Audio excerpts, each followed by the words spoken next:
रणांगणात नगारे वाजू लागले. राजकारणातल्या युद्धाचा आरंभ झाला. महायुती आणि महाविकास आघाडी सज्ज झाली. प्रत्येक योद्धा तेज केलेल्या धारीच्या तलवारी उपसतो आहे. शब्दांचे बाण चालू लागले आहे. यात अनेक जण घायाळ होत आहे. घायाळ झालेल्या योद्ध्याच्या रक्षणासाठी त्याचे सहकारी योद्धे धावून जात आहेत. लढाई हळूहळू रंगात येत आहे. लढाईतले टार्गेट ठरलेले आहे.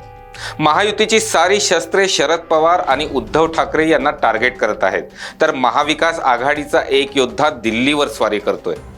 मोदी आणि शहा यांच्यावर त्यांनी नेम धरलाय. तर एका योद्ध्याने महाराष्ट्राची खिंड लढविण्याचा निर्धार केलाय आणि या खिंडीत देवेंद्र फडणवीस यांना धारातीर्थी पाडण्याचा चंग बांधलाय. नमस्कार, मी आनंद आंबेकर. देशोन्नती न्यूजवरील चौफेरच्या नव्या भागात आपले स्वागत करतो. आजचा विषय आहे विधानसभेच्या रणनीतीमध्ये महायुती कोणाला टार्गेट करते आणि महाविकास आघाडी कोणाला टार्गेट करते. मित्रांनो, संपूर्ण देशाचे महाराष्ट्राच्या विधानसभा निवडणुकीकडे लक्ष लागले आहे. एक नव्हे तर तब्बल 2 मोठे पक्ष आणि एका प्रादेशिक पक्षाचा बिनशर्त पाठिंबा असणाऱ्या भाजपचे लोकसभेत पानिपत झाले. या धक्क्यातून कसंबसं सावरत भाजपच्या स्थानिक नेत्यांसोबतच दिल्ली नेतृत्वानं महाराष्ट्राकडे लक्ष केंद्रित केलं आहे. उत्तर प्रदेश आणि महाराष्ट्र हे दिल्लीतील सत्तेचे मार्ग आहेत. या दोन्ही राज्यांनी यावेळी भाजपला दगा दिल्यानं अनर्थ झाला. जी परिस्थिती 2014 किंवा 2019 मध्ये होती तशी परिस्थिती सध्या नाही.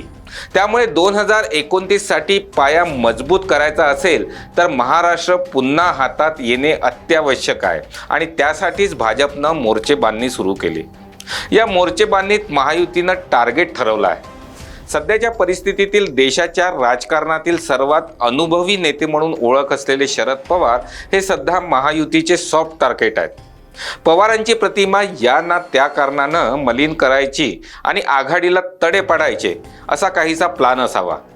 दुसरीकडे उद्धव ठाकरे यांना कोंडीत पकडण्याचा डावही भाजपनं आखलाय. मागील निवडणुकीत ज्यावेळी उद्धव ठाकरे यांनी भाजपपासून फारकत घेतली त्याच वेळी ठाकरे यांचं राजकारण संपवण्याचा निर्धार भाजपनं केला.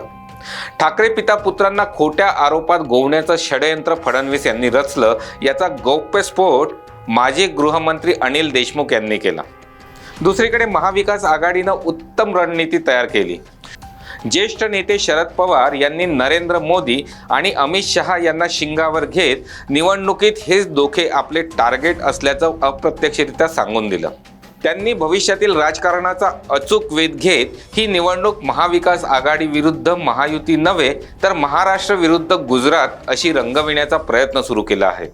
दिल्लीच्या राजकारणात असलेली गुजरातची मंडळी महाराष्ट्राच्या उरावर कधीही बसू देणार नाही असा शंखनाद पवारांनी केलाय.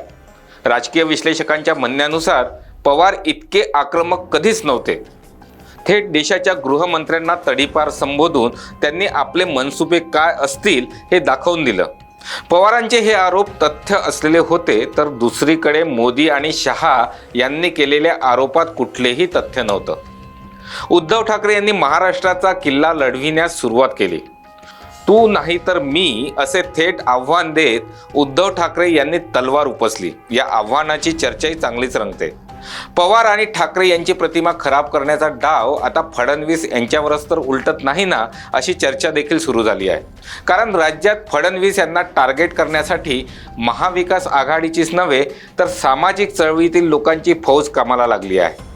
अखिल भारतीय अंधश्रद्धा निर्मूलन समितीचे राष्ट्रीय संघटक श्याम मानव यांनी फडणवीस यांच्यावर केलेले आरोप गंभीर आहेत.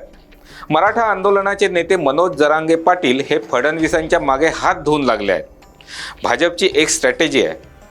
त्यांच्या वरिष्ठ नेत्यावर काही आरोप झाले की प्रदेशाध्यक्ष आणि इतर सर्व वरिष्ठ नेते ते आरोप कसे चुकीचे आहेत आणि आपले नेते कसे योग्य आहेत हे सांगण्याचा प्रयत्न करतात.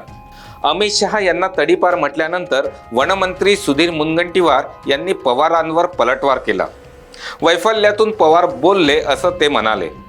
जर पवार वैफल्यातून बोलले तर मग अमित शहा यांनी केलेले आरोप कशाचे द्योतक होते? किमान पवार बोललेल्या वाक्यात तथ्य होते. अमित शहा यांनी केलेले आरोप हवेतले होते. बावनकुळे यांनी शहांवरील आरोपांना सावरण्याचा प्रयत्न केला, मात्र पवारांनी त्यांचीही हवा काढून टाकली. दिव्याचे हसे झाले. एकंदरच काय तर आरोप प्रत्यारोपांचा खेळ सुरू झाला आहे. हा खेळ पुढील 15 दिवसात आणखी रंगात येईल. राज्यातील मतदारांना सारा खेळ कळत नाही अशातला भाग नाही. सरकार ज्या योजनांचा पाऊस पाडत आहे त्या योजनांसाठी मध्यमवर्गीय किंवा नोकरदार व्यक्तीचा खिसा कसा कापला जात आहे याची जाणीव त्यांना आहे.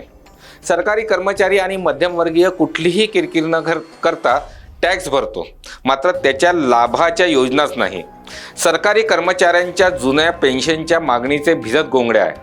खाजगी नोकरी करणारा माणूस वेगवेगळ्या टॅक्सने वैतागला आहे. या सामान्य माणसाकडे कोणाचंच लक्ष नाही. मी कसा श्रेष्ठ आणि तो कसा वाईट हे सांगण्यात सध्या सारे मशगूल आहेत. राजकारणातले टार्गेट ठरवण्याची आणि शब्दांनी शूट करण्याची स्पर्धा लागली आहे, कारण विधानसभा निवडणूक तोंडावर आली आहे. आजचा विषय इथेच संपवूया. पुढील शनिवारी भेटूया पुन्हा एका नवा विषयासह. आजचा व्हिडिओ आवडला असेल तर लाईक करा आणि शेअर करा.